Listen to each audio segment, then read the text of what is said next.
Beberapa waktu yang lalu, tanah air sempat dikejutkan dengan berita meninggalnya seorang anak akibat bunuh diri. Ditengarai, anak tersebut memutuskan untuk mengakhiri nyawanya karena terinspirasi oleh manga atau komik Jepang yang memang sangat ia gemari. Meskipun hal ini hanyalah sekedar dugaan saja, namun memang Jepang merupakan satu negara dengan tingkat bunuh diri yang cukup tinggi. Bahkan ada sebuah klub atau komunitas yang menjadi wadah untuk mereka yang mendukung cara mengakhiri nyawa yang tak wajar ini. Tentunya klub seperti ini bukanlah klub yang umum ada di dunia. Pemirsa, kami telah merangkum beberapa perkumpulan tersebut dalam klub-klub tak lazim di dunia versi On The Spot.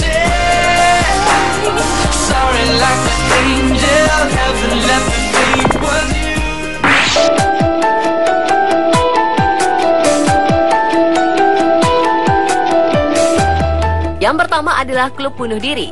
Di Jepang, konsep bunuh diri memang telah menjadi bagian yang tak terpisahkan dari kulturnya. Adanya jaringan internet menjadikan konsep ini semakin meluas dan terbentuklah klub bunuh diri. Klub ini telah beroperasi beberapa lama, namun pihak kepolisian baru menyadari pada tahun 2003. Jumlah orang Jepang yang mengikuti klub ini pun telah mencapai angka yang mengkhawatirkan. Kelompok ini juga mengajarkan anggotanya tentang beberapa cara bunuh diri. Klub ini dipercaya bertanggung jawab akan ratusan orang Jepang yang memutuskan bunuh diri. Yang lebih mengerikan, kelompok ini masih aktif hingga sekarang. Tak hanya di Jepang saja, klub bunuh diri asal Australia yang bernama Exit International juga kian merajalela. Bahkan mereka berani membuka cabang di Inggris. Organisasi ini diprakarsai oleh seorang dokter bernama Philip Nitschke. Ia dipercaya setiap manusia berhak mencabut nyawanya sendiri. Mereka berupaya membantu orang-orang untuk mengakhiri hidup mereka, termasuk orang-orang yang sakit parah dan juga lansia. Apapun yang terjadi, bunuh diri bukanlah solusi dari masalah yang kita hadapi. Jika kita mau berpikir positif, tentu apa yang kita lalui merupakan sebuah anak tangga yang membawa kita ke sebuah titik yang lebih baik.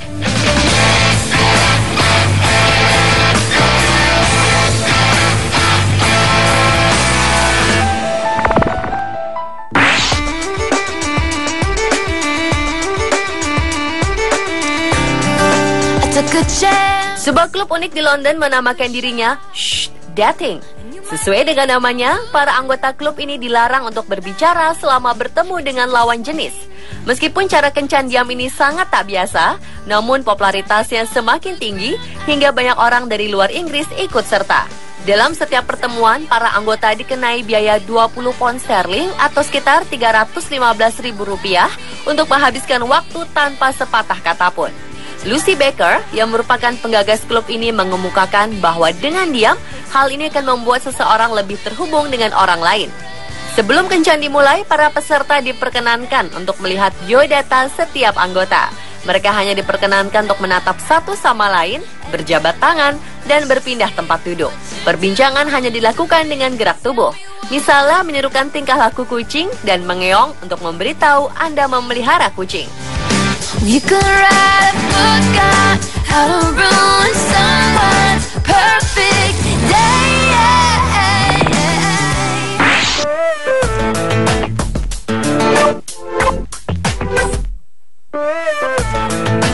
Selanjutnya adalah klub crossdresser. Crossdresser adalah orang-orang yang gemar berpakaian dan berdandan ala lawan jenisnya. Hal ini tentunya berbeda dengan transseksual. Crossdresser ini hanya berdandan seperti lawan jenisnya tanpa memiliki tendensi untuk berperilaku atau menjadi diri lawan jenisnya tersebut. Sebagian crossdresser meyakini bahwa apa yang mereka lakukan adalah kebebasan untuk mengapresiasikan keindahan berbusana tanpa mengenal batas gender. Beberapa pria memang mengagumi betapa elegannya sepasang high heels dan ingin juga mengenakannya tanpa perlu menjadi wanita sesungguhnya. Sebaliknya, beberapa wanita menyukai kesan formal dari setelan tuxedo dengan rambut cepak yang simple sehingga memilih mengenakannya daripada floral dress yang meliuk-liuk jika terkena angin.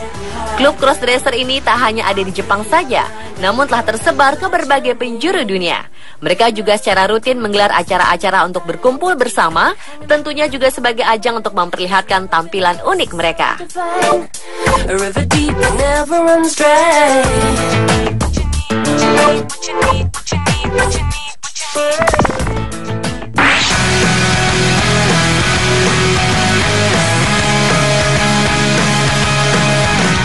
Berikutnya adalah klub vampir dari Inggris. Klub ini secara rutin mengadakan pertemuan sebulan sekali. dalam pertemuan tersebut para anggotanya saling menghisap darah.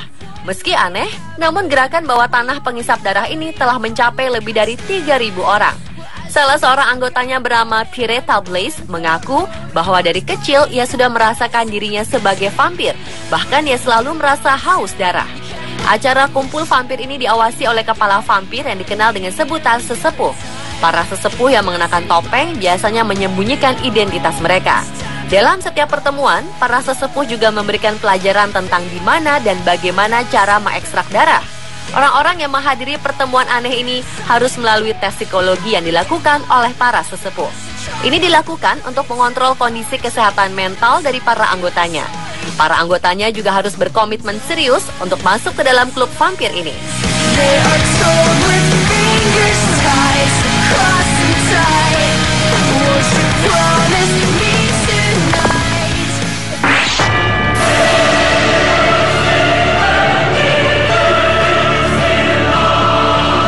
Klub tak lazim selanjutnya adalah Mritak Sangh atau Asosiasi Orang Mati. Klub ini didirikan oleh seorang petani dari Uttar Pradesh, India bernama Lal Bihari. Klub aneh ini memiliki anggota yang dinyatakan meninggal oleh pemerintah, padahal kenyataannya mereka masih hidup. Kala itu Lal Bihari mencoba untuk mengajukan pinjaman bank, namun ia terkejut karena ia telah dinyatakan meninggal dunia pada tahun 1994. Ternyata sang paman menyuap pejabat pemerintah untuk mendapatkan kepemilikan tanah Bihari. Karena mengetahui sedikitnya 100 orang yang memiliki situasi serupa, Lal Bihari memutuskan untuk membentuk sebuah wadah untuk mereka yang secara resmi telah mati. Klub kecil yang dahulu ia dirikan kini telah memiliki anggota sebanyak lebih dari 20.000 orang di seluruh India. Pada tahun 2004, mereka berhasil memperjuangkan 4 anggotanya untuk dinyatakan hidup kembali.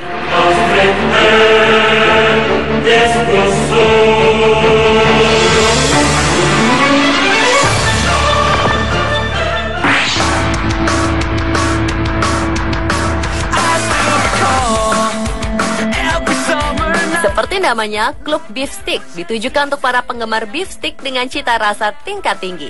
Klub ini didirikan pada tahun 1705 di London oleh aktor Richard Edgcourt dan terus mengalami perkembangan. Pada tahun 1785, Prince of Wales bergabung.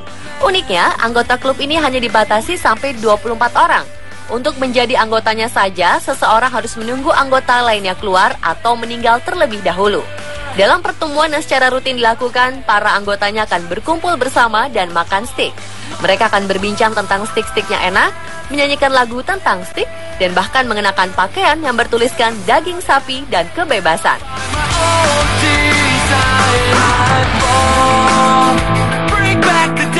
Pemirsa, itulah klub-klub tak lazim di dunia versi On The Spot.